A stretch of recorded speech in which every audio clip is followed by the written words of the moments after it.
Good morning, ladies and gentlemen, or whenever it is that you are tuning in.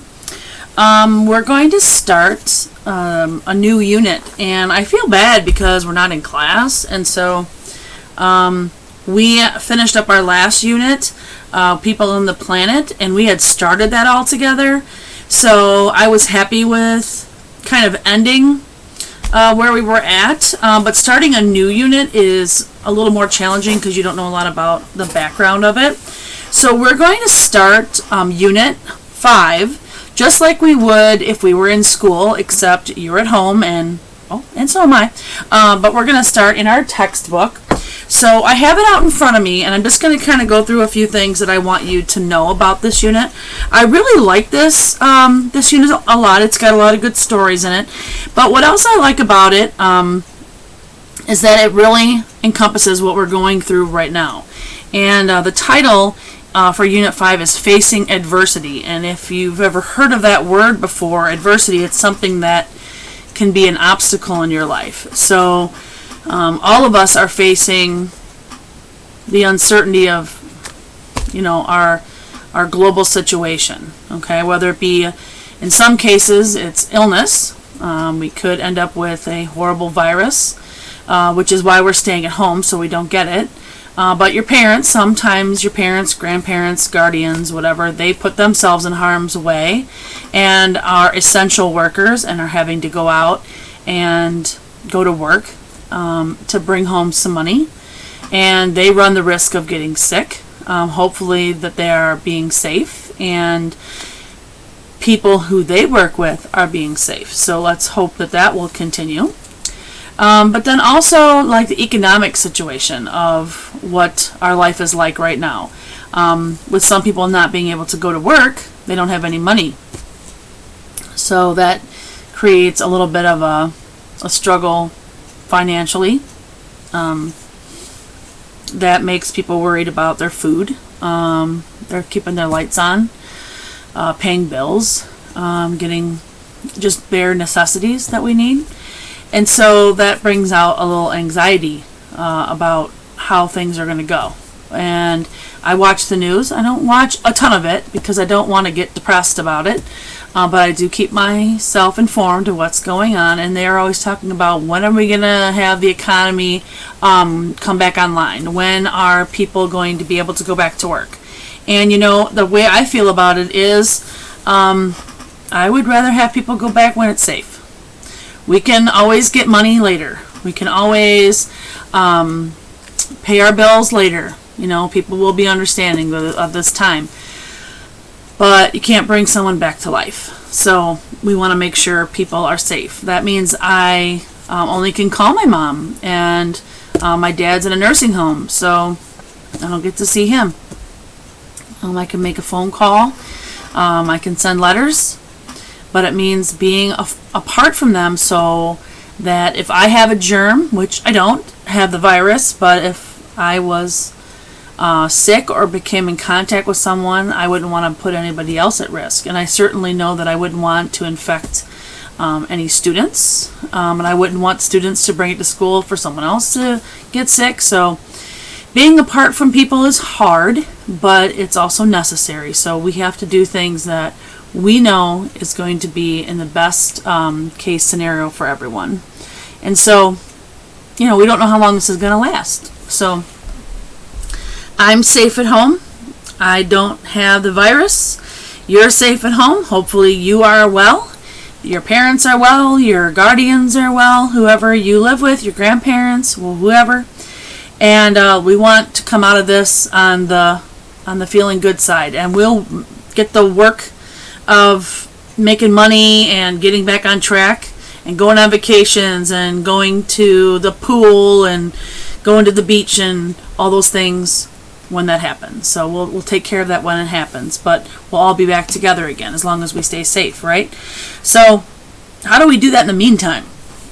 So this unit about facing adversity, which are challenging times or obstacles, is a way for us to kind of be inspired because we're going to get a lot of stories in that are going to pertain to problems that people faced and maybe strategies that they went that they used during that time, and then how did they get out of it? So we might be able to realize some of these strategies that we're going through right now and use them right now for us to see the end of the tunnel. So I think this is a great opportunity for learning. So I'm thinking this is great. And I think some of the stories that we're going to read are probably not even as terrible as what we're going through now.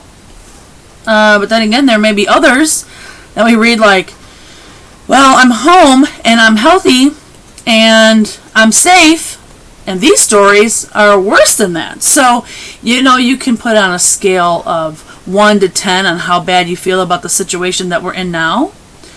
Or you can say, on a scale of 1 to 10, how is this story working out? Ooh, that's probably a 10. I wouldn't want to be in their shoes. I'd rather take this over that.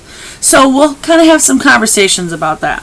So we're going to be looking at Unit 5, Facing Adversity, and it starts on page 442. And the jump start, which we usually talk about in class, is it asks students whether they have ever encountered an obstacle that stood in their way of something that they have wanted to do, but something stood in their way. Okay? I'm supposed to ask you that question. And how are you able to overcome that obstacle? So, when we meet, we're going to do a Google Meet this week. I'm probably going to ask you that question, okay, coming up. And I'll have different folks chime in on that, okay? So think about that, on what kind of obstacles you came up with. I know that for me, if I were to give an example, I don't consider myself really afraid of heights, but I was in Las Vegas and I was given an opportunity to go on a zip line, and I was like, oh my gosh, I could totally do that, no big deal. Well, I was scared.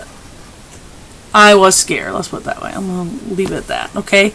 So, of course, you pay your money, and I'm not going to back out. So I did it, but I was like, I don't know what I was thinking when I signed up to do this. This is crazy. And so it's called Shotzilla, and it goes down, it's part of the old part of the Las Vegas Strip, and it's like 11 stories high, and then you go like 5 blocks long through like the whole downtown area. Okay, and it was pretty scary, but I did it. How do you get over it? Well, number one, I wasn't going to not go because I had paid the money, so I stood on principle. I paid, I'm doing it, whether I like it or not. But the other part was I closed my eyes, so I didn't see a lot of the beginning part because I was so high. But I also knew that I had seen other people do it, so that also gave me a little bit of encouragement. So I guess a strategy would be that if I didn't think it was safe, then I probably wouldn't have. But because I know that other people did it, I was going to try it. And it's not a strategy, but it definitely made me do it, was peer pressure. Because my nieces were all going, and my one niece was there for her birthday, so her boyfriend went. So it was just the pressure of everyone else doing it is why I did it. So it's facing your fears through someone else's encouragement also, or they're daring you, whichever one happens first, I guess. So that facing your fears is trying to just do your best you can with other people's encouragement. Sometimes that helps, and if someone else says they can do it, then it gives you a little bit of courage to move along with that. So there's a couple of things that we're going to be doing throughout this unit, and one of them is watching a video on Bethany Hamilton. So I shared it with you, and it's on Google Classroom. You may have to go into the story, and it's under unit activities, and it'll say Facing Adversity. You click on it, and then there's going to be an exclusive on Bethany Hamilton. Now, she has a very interesting story that I think that all of you will like to hear about. They made a movie. She's got a book out. It's called Soul Surfer, and they've got a movie. So if you're jumping on Netflix or Hulu, you could probably go and see if it's on there. But it's called Soul Surfer. It's about a girl, and she'll be able to tell you more about her story, but it's about a girl who She's a teenager, lives in Hawaii, and they were out actually on Easter, and they were going surfing. And she was a competitive surfer, and she was attacked by a tiger shark, and she lost her arm. So I'll have you click on that and watch a little bit of her story. And we'll talk about that when we meet in our Google Meets also, okay? And so as we're reading our stories this week and coming up, we're going to find out how do people overcome these obstacles. And so we'll try to start creating a list of how people get through things, whether it's, overcoming your fear, how people get over that, how they overcome accidents or, situations that occur, illnesses, things like that. Our first story that we're going to read this week in the whole class is, we're going to watch a video actually, and it's called The Dust Bowl. So that'll be an interesting one, kind of a little bit of history. So, I'm going to leave you at that as far as getting you kind of started.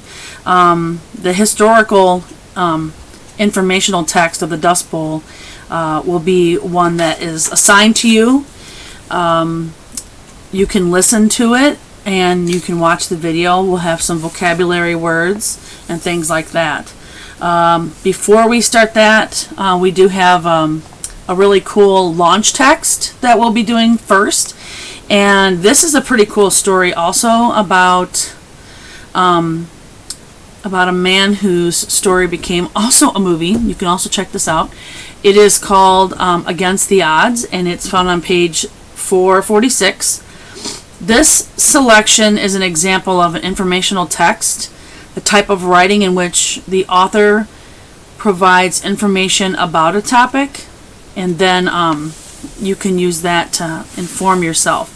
I also tagged a video so you can watch a little bit more about his story, and the captain's name of this particular plane that crashes, his name is Chelsea Sully Sullenberger III, and Tom Hanks was the main character in that movie called Sully. So if you want to watch that, I don't know if it's on Hulu or Netflix or whatever, but that was a really cool story. If you're going to fly anytime soon, I definitely would not want to watch that during an in-flight movie. I'd watch that maybe before or after. Definitely a really cool story. So we have some activities with that. And then, as I told you, we're going to read about the Dust Bowl. And then I'm working on some plans for our story called The Grapes of Wrath by John Steinbeck. So that'll be another one that's another good story that we're going to be reading in the following week. So I like both of those stories, and it's kind of like they're kind of history based, and I love history, so I think you'll enjoy that. That's a good story. They're not very long, and they have some videos attached to them. We have some vocabulary, and we have some writing activities in this unit, which I like. The next one, it's called The Circuit. That's the third story in this series, and that will be coming towards the end of the month. That story is not very difficult, but it's about migrant farmers and how they have to move around to get jobs, and how they move to different areas to work, but how they have to survive through schooling and working to make money to help their families. And their adversity is very close to like what we're going through now, of just barely making it, and how they get through that cycle of survival. And so I think all of these stories are going to be very helpful in helping us understand how people maneuver through the challenges of life. And then we have some small group learning. There's one on, it's called Work in Progress. It's a personal narrative about someone who was injured. The story of Helen Keller and Anne Sullivan. Those are awesome. And then if I get a chance to share with you some online videos of some inspirational stories about kids who have lost an arm, a leg, or are born with no legs, and how they overcome some of that adversity. Those are very inspirational stories and how they get through that. So this is a great unit. I think that all of us can take something away from this experience in Unit 5. So I'm excited about it. I'm excited to hear what you think.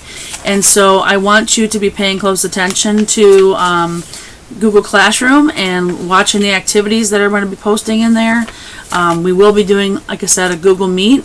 It's very closely related to like Zoom, so that we can all sit and talk together, and I'll be doing it by classes, so we get a chance to talk about what we're learning. So I think the first one we're going to discuss will be on, on Wednesday will be our first Google Meet, so check that out, and that gives you enough time to get the first story in and that, and then we'll go from there. And it'll probably be at 9 o'clock in the morning. I know it might be early for some and late for others, because some of you are doing homework at different times. So, all right, if you have any questions, post them underneath the video, and then I will see them.